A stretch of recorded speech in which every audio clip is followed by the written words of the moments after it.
आकाशवाणी नागपूर वीणा डोंगरवार आपल्याला ठळक बातम्या देत आहे। राज्य परिवहन महामंडळाच्या ताफ्यात यावर्षी 2,500हून जास्त स्वमालकीच्या नव्या बसगाड्या दाखल होत असून याद्वारे राज्याच्या प्रत्येक रस्त्यावर नवी एसटी धावताना दिसेल असं प्रतिपादन परिवहन मंत्री प्रताप सरनाईक यांनी केलं आहे। ते आज ठाणे इथं राष्ट्रीय रस्ता सुरक्षा अभियानाच्या उद्घाटन प्रसंगी बोलत होते।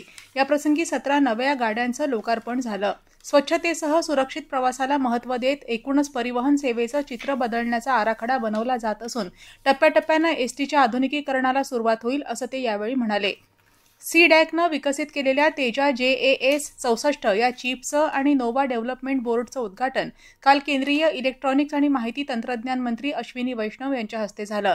त्यांनी पुण्यातल्या सीडॅक अर्थात प्रगत संगणक विकास संस्थेच्या प्रांगणात आयोजित प्रदर्शनाला भेट दिली। इलेक्ट्रॉनिक कंपन्यांना आवश्यक असलेल्या इलेक्ट्रॉनिक चिप्स आणि सेमीकंडक्टर विकसित करण्यासाठी रांजणगाव इथं इलेक्ट्रॉनिक क्लस्टरची स्थापना करण्यात येणार आहे। त्यासाठी 6,000 कोटी रुपयांची तरतूद केल्याचं त्यांनी सांगितलं। उत्तर प्रदेशात प्रयागराज तीर्थ इथं उद्यापासून महाकुंभ मेळा सुरू होत असून उद्याच्या पौष पौर्णिमेच्या पुण्यकाळात पहिलं शाही स्नान होणार आहे। यासाठीची सर्व तयारी पूर्ण झाली असून भाविकांना या पर्व काळात शुद्ध हवेचा पुरवठा व्हावा यासाठी विशेष जंगल क्षेत्र विकसित करण्यात आलं आहे। गेल्या 2 वर्षात प्रयागराज शहरात 10 ठिकाणी 55,000 चौरस मीटरवर 63 प्रकारची 1,20,000 झाडं लावून हे जंगल विकसित करण्यात आलं आहे। हज यात्रा 2025 साठी विविध राज्यातल्या 3,676 अर्जदारांना तात्पुरत्या स्वरूपात परवानगी देण्यात आली आहे। भारतीय हज समितीनं आज या वर्षीच्या हजसाठी दुसरी प्रतीक्षा यादी जाहीर केली। या अर्जदारांनी या महिन्याच्या 23 तारखेपूर्वी 2,72,300 रुपये जमा करणं आवश्यक आहे अशी सूचना अल्पसंख्याक व्यवहार मंत्रालयानं केली आहे। तसंच अर्जदारांना या संदर्भात आवश्यक कागदपत्र सादर करण्यास सांगण्यात आलं आहे।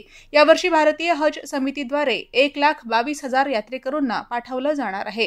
ग्रामायण प्रतिष्ठानच्या उद्यम प्रदर्शनाचा भूमिपूजन सोहळा काल नागपूरच्या आंध्र असोसिएशन अमृत भवन सीताबर्डी इथं संपन्न झाला। 16 ते 20 जानेवारी या कालावधीत हे प्रदर्शन आयोजित करण्यात आलं आहे। या कार्यक्रमासाठी प्रमुख पाहुणे म्हणून उद्योगपती भगवानजी नारदेलवार उपस्थित होते। याबरोबरच हे ठळक बातमीपत्र संपलं। नमस्कार।